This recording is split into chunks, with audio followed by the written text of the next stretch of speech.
Dear friends, आइए हम narration को कंटिन्यू करें। कल हमने पढ़ा था कि कैसे जो है अगर जो रिपोर्टेड स्पीच किसी क्वेश्चन वर्ड से शुरू हो रहा तो उसको हम कैसे इनडायरेक्ट नरेशन में चेंज करेंगे। आइए हम आज इंपैरेटिव सेंटेंसेस को पढ़ते हैं। इंपैरेटिव सेंटेंसेस आप जानते हैं, वो सेंटेंसेस जो हम ऑर्डर देने के लिए, एडवाइस देने के लिए या रिक्वेस्ट करने के लिए यूज करते हैं, उनको हम कहते हैं इंपैरेटिव सेंटेंसेस। याद रखिएगा, इंपरेटिव नहीं कहते हैं। Generally people pronounce it as imperative.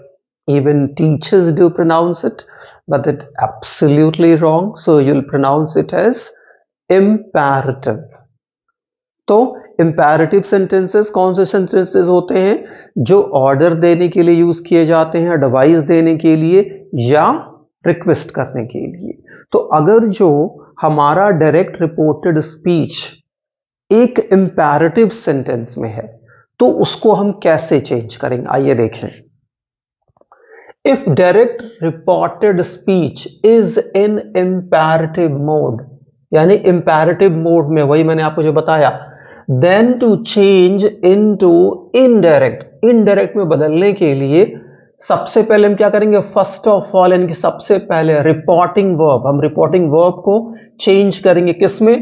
अगर जो से होगा तो ऑर्डर में, सेज होगा तो ऑर्डर्स में, सेड होगा तो ऑर्डर्ड में। अगर जो किसका सेंस दे रहा होगा, आज्ञा देने का। अगर एडवाइस देने का सेंस हो रहा होगा तो हम किस में चेंज करेंगे, एडवाइस में या एडवाइजेस में या एडवाइज्ड में, या सजेस्ट, सजेस्ट्स या सजेस्टेड। यह ध्यान आपको रखना कि एडवाइस के बाद सीधे ऑब्जेक्ट आता है, जबकि सजेस्ट के बाद सीधे सब्जेक्ट नहीं आता है। इसके बाद टू आएगा, फिर जो है क्या आएगा, फिर जो है हमारा जो है वर्ब आएगी, या हमारा जो है सजेस्ट के बाद सीधे ऑब्जेक्ट नहीं आएगा, एडवाइस के बाद सीधे ऑब्जेक्ट। जैसे कि ठीक उसी तरह ऑर्डर के ठीक बाद आपको ध्यान देना है, ऑर्डर्ड के ठीक बाद कोई प्रेपोजिशन या कोई ऑर्डर्ड एक क्या है, एक जो है ट्रांजिटिव वर्ब अपने ठीक बाद एक ऑब्जेक्ट लेगा। यह आपको दिमाग में रखना है। फिर उसी तरह तो आप एडवाइज्ड या सजेस्टेड, अगर जो किसी सलाह का सेंस दे रहा हो, रिक्वेस्ट का सेंस दे रहा होगा तो रिक्वेस्टेड या इम्प्लॉर्ड या बेग्ड या कुछ और। प्लस टू इन्फिनेटिव का इस्तेमाल हम करते हैं, plus rest part of the sentence, plus जो बचा हुआ सेंटेंस का हिस्सा होता है हम उसे एज इट इज लिख देते हैं। सिर्फ क्या कर देते हैं, इन्वर्टेड कॉमास को हटा देते हैं। जैसे एग्जांपल पे देखिए, ही सेड टू मी, उसने मुझसे कहा, डू दिस वर्क, इस काम को करो। यानी ये क्या सेंस दे रहा है, इस काम को करो। जनरली ये एक ऑर्डर का सेंस दे रहा है, ये आपको ध्यान देना, ये एक ऑर्डर का सेंस दे रहा। तो देखिए मैंने यहां सेड टू को किसमें मैंने बदल दिया है, ऑर्डर्ड में। ध्यान देना है आपको। ऑर्डर के बाद हमेशा याद रखिएगा एक ऑब्जेक्ट होगा। ऑर्डर एक ट्रांजिटिव वर्ब है, ये हमेशा अपने बाद ऑब्जेक्ट लेगा। तो he said to me do this work, यहां देखिए सेड टू जो रिपोर्टिंग वर्ब है वो ऑर्डर्ड में चेंज हो गया, क्योंकि सेड किस में है, पास्ट में, तो ऑर्डर्ड। यहां अगर ये सेज होता तो यहां ऑर्डर्स हो जाता, से होता तो ऑर्डर हो जाता। क्योंकि ये पास्ट में है तो ये ऑर्डर भी ऑर्डर्ड हो गया है। तो he ordered me to do that work. मैंने आपको बताया था कि अगर जो रिपोर्टिंग वर्ब पास्ट टेंस में है और रिपोर्टेड स्पीच में दिस आ रहा हो तो दैट में, दीज आ रहा हो तो दोज में, नाउ देन में तो यहाँ ये दिस दैट में चेंज हो गया है।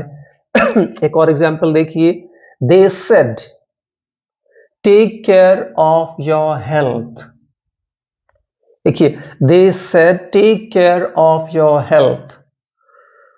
तो देखिए यहां पे ऑब्जेक्ट नहीं दिया हुआ है, फिर भी हमको ये सेंस ऑब्जेक्ट का ही दे रहा कि ये take care of your health, किससे कहा जा रहा है, यू से कहा जा रहा है।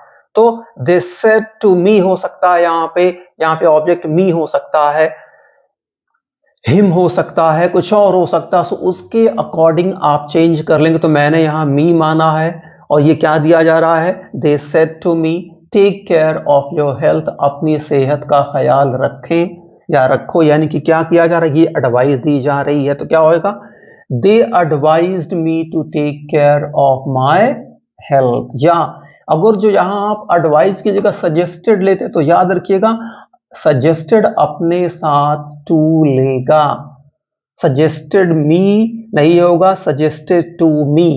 उसी तरह प्रपोज मी नहीं, propose to me. So they suggested to me या they advised me to take care of my health. देखिए यहां पे कैसे मैंने जो है जो रिपोर्टेड स्पीच के वर्ब को मैंने कैसे इन्फिनेटिव में बदल दिया है। क्यों? क्योंकि इन्फिनेटिव हमेशा क्या दिखाता है, एक ऐसे वर्क को, काम को दिखाता है जो कंप्लीट नहीं है, जबकि जेरेंड एक कंप्लीट, एक कंटिन्यू एक्शन को दिखाता है। नेक्स्ट देखिए, पापा सेज टू मी। देखिए यहां papa says to me work hard, पापा मुझसे कहते हैं कठिन परिश्रम करो। ये क्या हो सकता है, पापा का ऑर्डर नहीं, ये पापा का एडवाइस हो सकता है। तो देखिए जहां पे मैंने सजेस्ट, जिसके सेज टू यानी रिपोर्टिंग वर्ब सिंपल प्रेजेंट में है, तो देखिए मैंने क्या कर दिया, suggest to me, papa suggest to me to work hard. और यहां देखिए ये जो वर्ब है, ठीक है, जो फाइनाइट वर्ब है, उसको हमने किस में बदल दिया, उसको हमने इन्फिनेटिव में बदल दिया है, इन्वर्टेड कॉमास हटा दिया। जहां देखिए the beggar said to her, beggar ने उससे कहा गिव मी फूड। बेगर क्या करते हैं, वो बेग करते हैं, रिक्वेस्ट करते हैं, बहुत ही इंप्लोरिंग वे में। तो देखिए यहां पे सेड टू पास्ट में, यानी कि सेड टू को बेग्ड में बदल दिया। The beggar bagged her, beggar ने उसे बेग किया, निवेदन किया, टू गिव हिम फूड, उसे खाना देने के लिए। नेक्स्ट देखिए, the officer said to his junior, officer ने अपने जूनियर से कहा डोंट टॉक नॉनसेंस, फालतू की बातें मत करो। तो ये क्या होगा, जहां ये एक ऑर्डर है, तो ये देखिए सेड टू या तो ऑर्डर्ड में या कमांडेड में बदल जाएगा। तो देखिए the beggar, sorry the officer ordered और commanded his junior not to talk nonsense. फिर देखिए I said to my teacher, मैंने अपने टीचर से कहा प्लीज टीच मी। प्लीज हो गया तो आप समझ ही गए कि रिक्वेस्ट हो रहा। तो क्या देखिए, I requested my teacher to teach me. ये ध्यान रखना आपको, रिक्वेस्ट वर्ब भी अपने साथ इन्फिनिटिव भी लेती है, जेरेंड नहीं, क्योंकि यहां पे जो काम की बात की जा रही वो भी इनकम्प्लीट है, अभी हुआ नहीं है।